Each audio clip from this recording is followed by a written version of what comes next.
February 23, 1943, the vast, snowy plains outside Kharkov, Ukraine. Romanian Lieutenant Victor Antonescu crouched beside his smoking German-supplied Panzer III tank, cursing as black smoke poured from the engine compartment. The temperature had plunged to 20 degrees below zero, and the tank's engine had seized completely. The third breakdown this week, as Soviet T-34 tanks advanced barely 2 kilometers away. Antonescu believed they just needed better maintenance protocols. How terribly wrong he would be proven. Before we dive into this story, drop a quick hi in the comments and tell me where you're watching from. It really helps support the channel. This is the untold story of how captured American oil became the catalyst for a profound realization among Romanian tankers, one that would fundamentally shake their faith in German engineering and expose a critical weakness that helped determine the outcome of World War II on the Eastern Front. The Romanian 3rd Armored Division had been attached to the German 6th Army since the previous summer's offensive. Lieutenant Antonescu commanded a company of 14 tanks, a mix of Romanian R2 light tanks and German-supplied Panzer IIIs. A former engineering student at Bucharest Technical Institute, Antonescu had been selected for armor officer training specifically because of his mechanical aptitude. His technical knowledge had made him skeptical about certain aspects of German equipment from the beginning, though he kept these doubts mostly to himself. "What is wrong with this cursed machine?" demanded Major Drago Constantin, the battalion commander, as he approached Antonescu's disabled tank. The major's breath formed thick clouds in the frigid air. "Engine seizure, sir. Same as the others," Antonescu replied, standing at attention despite the biting cold. "The lubricant has thickened to the consistency of molasses. The pistons cannot move." "Did you not follow the winterization protocols provided by our German advisors?" Constantin asked sharply. "To the letter, sir," Antonescu replied. "We drained and replaced all fluids with the winter-grade supplies. We kept the engines running at night as instructed. Still, this is the 7th tank in our company to experience complete engine failure this week." Major Constantin surveyed the horizon with his binoculars, concern etched deeply in his weathered face. "The Russians do not seem to be having the same difficulties. Their tanks move across this frozen hell as if it were a summer day on the Black Sea." This observation struck Antonescu forcefully. It was true. The Soviet tanks kept operating while German and Romanian armor struggled. The official explanation from German advisors had always centered on the supposed inferiority of Soviet equipment, machines so crude and simple they were supposedly immune to extreme conditions. But Antonescu, with his engineering background, had begun to suspect there was more to the story. Back at the maintenance depot, 15 kilometers from the front, Sergeant Mircea Predepescu, the company's chief mechanic, dismantled the engine of Antonescu's disabled Panzer III.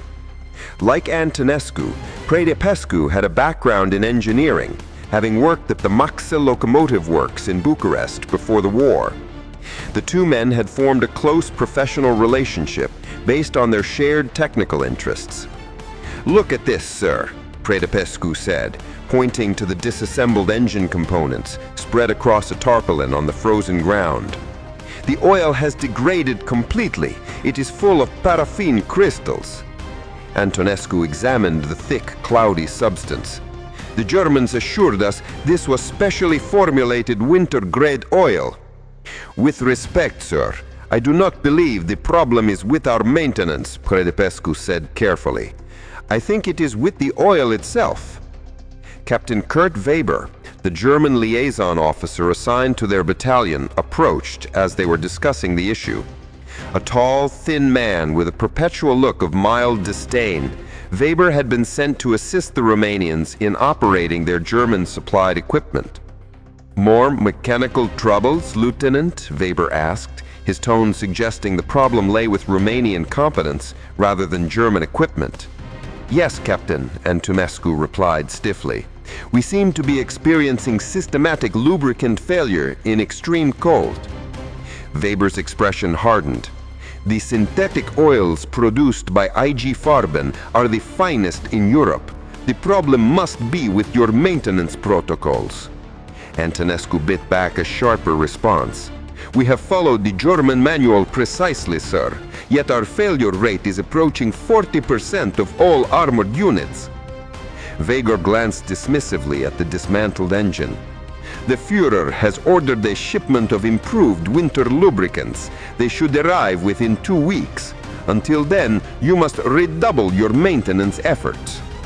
As Weber walked away, Predepescu whispered, 2 weeks? We will be overrun by the Soviets in 3 days at this rate. The next morning, a scouting patrol returned with unexpected news.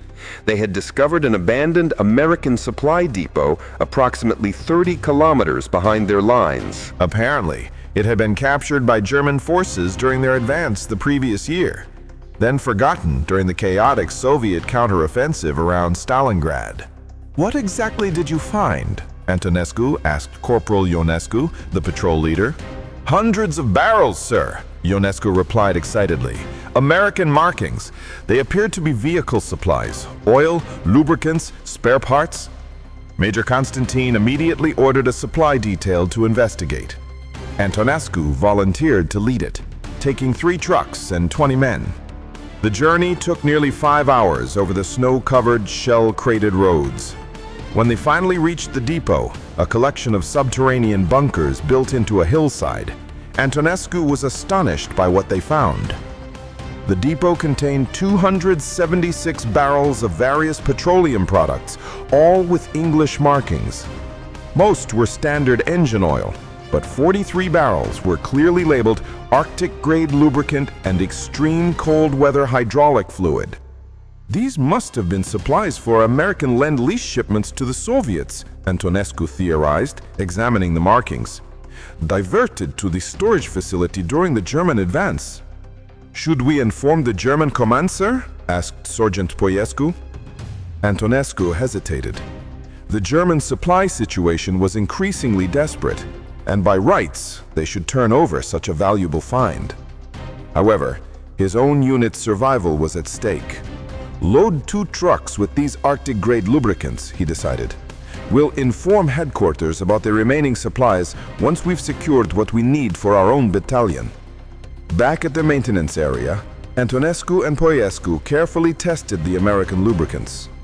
Using a field thermometer, they subjected samples of both the German synthetic oil and the American products to decreasing temperatures.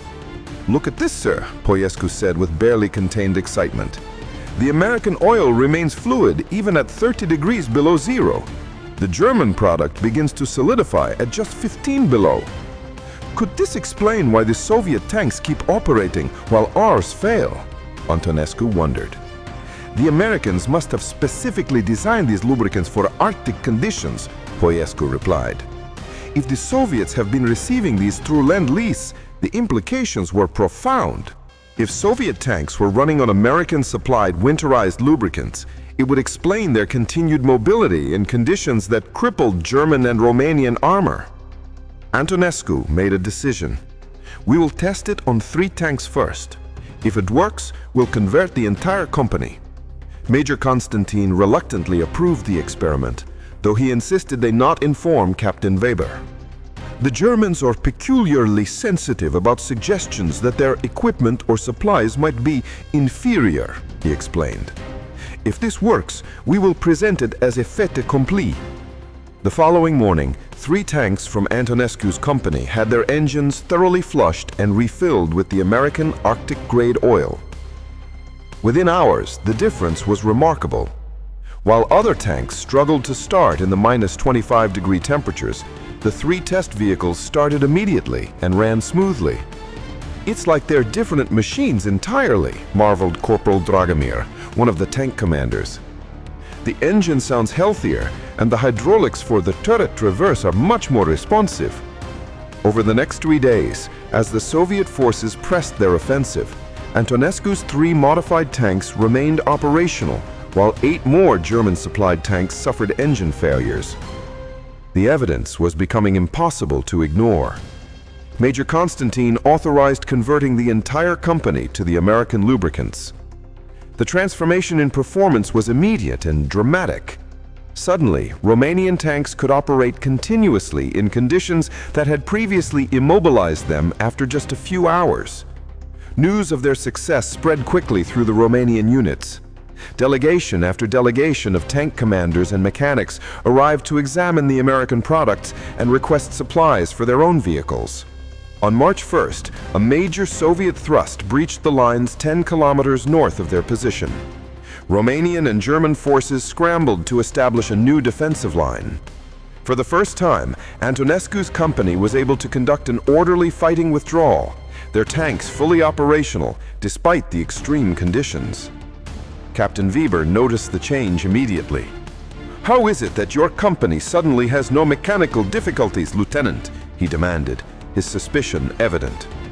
"We've made some adjustments to our maintenance procedures," Antonescu replied evasively.